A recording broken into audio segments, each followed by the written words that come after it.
جنگل میں برف باری ہو رہی تھی۔ اس رات بہت زیادہ ٹھنڈ تھی۔ باہر برف گر رہی تھی اور اندر چڑیا کے دونوں بچے ٹھنڈ سے کانپ رہے تھے۔ انہوں نے اپنی ماں سے کہا، مما ہمیں بہت سردی لگ رہی ہے۔ اس کی ماں نے ان کو کمبل اڑا دیا، لیکن ٹھنڈ اتنی زیادہ تھی کہ بچے پھر بھی کانپ رہے تھے۔ بچوں نے کہا، ماں سردی تو ہمیں ابھی بھی لگ رہی ہے۔ چڑیا نے کہا، اچھا میں کوشش کرتی ہوں، لکڑیاں تو ہیں نہیں جو میں جلا لوں۔ میں کالو کوے کے پاس جاتی ہوں اور کوشش کرتی ہوں وہ لکڑیاں دے دے، لیکن وہ فری میں تو نہیں دے گا، مجھے کچھ دانے لے کر جانے پڑیں گے۔ پھر وہ کچھ دانے لے کر کالو کوے کے پاس جاتی ہے، کیونکہ کالو کوا لالچی تھا۔ اس نے کہا، کالو میں یہ دانے لے کر آئی ہوں، اس کے بدلے مجھے تھوڑی سی لکڑیاں دے دو۔ کالو نے کہا، ہاں ہاں ٹونی، لے جاؤ لکڑیاں اور یہ دانے مجھے دے دو۔ ٹونی نے کہا، یہ لو کالو بھیا، مجھے پتا تھا آپ ایسے ہی میری مدد نہیں کریں گے، مجھے دانے لانے پڑیں گے۔ پھر کالو اس سے دانے لے کر اس کو لکڑیاں دے دیتا ہے۔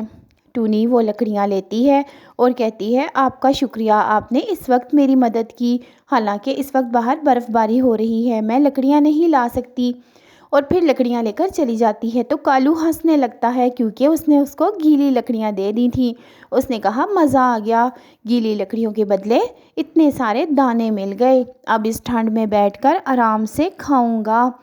اور پھر گھر جا کر ٹونی وہ لکڑیاں جلانے کی کوشش کرتی ہے۔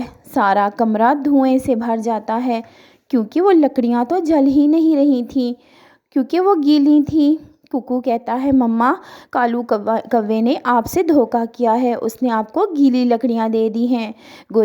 ٹونی کہتی ہے، ہاں بیٹا مجھے پتا ہے اس کا۔ پھر وہ رات جیسے تیسے گزارتے ہیں۔ اگلے دن ٹونی دانے لینے کے لیے باہر جاتی ہے تو ایک غار کے پاس اس کو ایک ہیٹر نظر آتا ہے۔ وہ کہتی ہے، ارے یہ ہیٹر کیسے یہاں پر ہے؟ تو ہیٹر کہتا ہے کہ مجھے اٹھا لو، میں تمہارے لیے ہی ہوں۔ ٹونی وہ ہیٹر لے کر گھر آتی ہے۔ ککو کہتا ہے، پتہ نہیں یہ جلے گا بھی کہ نہیں جلے گا۔ اور ٹونی کہتی ہے، ہاں مجھے بھی نہیں پتا۔ وہ اس کو ایک دیوار پہ لگا دیتی ہے، لیکن ہیٹر کہتا ہے، تم فکر مت کرو، میں تمہارے لیے ہوں، تم بہت اچھی ہو۔ اور پھر وہ وہاں پر گرمی دینے لگتا ہے اور کمرہ گرم ہو جاتا ہے۔ ٹونی کہتی ہے، میں اپنے باقی دوستوں کو بھی لے کر آتی ہوں۔ پھر وہ طوطے اور کبوتر کو بھی وہاں لے آتی ہے، کیونکہ کمرہ بہت گرم ہو چکا تھا اور باہر ٹھنڈ تھی، اس لیے اس نے اپنے دوستوں کو بھی بلا لیا اور سارے دوست بہت خوش تھے۔ ہیٹر کہتا ہے، یہی بات تو تمہاری اتنی اچھی ہے کہ تم بہت اچھی ہو۔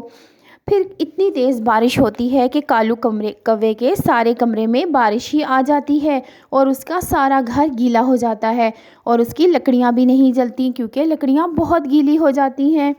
اب تو کالو کوا ٹھنڈ سے کانپ رہا ہوتا ہے۔ پھر وہ ٹونی چڑیا سے مدد مانگنے جاتا ہے اور کہتا ہے، مجھے معاف کر دو، مجھے اپنے گھر آنے دو، میرا گھر سارا گیلا ہو گیا ہے اور میری لکڑیاں بھی نہیں جل رہی۔ ٹونی اس کو بھی اندر لے آتی ہے۔ ہیٹر کہتا ہے، تم بہت اچھی ہو ٹونی، تمہارا انعام تھا یہ، کیونکہ تم نے دوسروں کی ہمیشہ مدد کی ہے۔ اب دیکھو کالو نے تمہارے ساتھ کیا کیا اور تم نے کالو کے ساتھ پھر بھی اچھا سلوک کیا۔ کالو بہت شرمندہ ہوتا ہے اور ٹونی خوش تھی کہ اس کو اس کا انعام ملا۔ تو پیارے بچوں، نیکی کا انعام ہمیشہ ملتا ہے۔ اگر آپ کو یہ کہانی ذرا سی بھی اچھی لگی ہے تو ابھی ہمارے چینل کو سبسکرائب کر لیں اور ہماری ویڈیو کو بھی لائک کریں۔ ویڈیو کو لائک کرنا بہت ضروری ہے تاکہ سب خوش ہو جائیں۔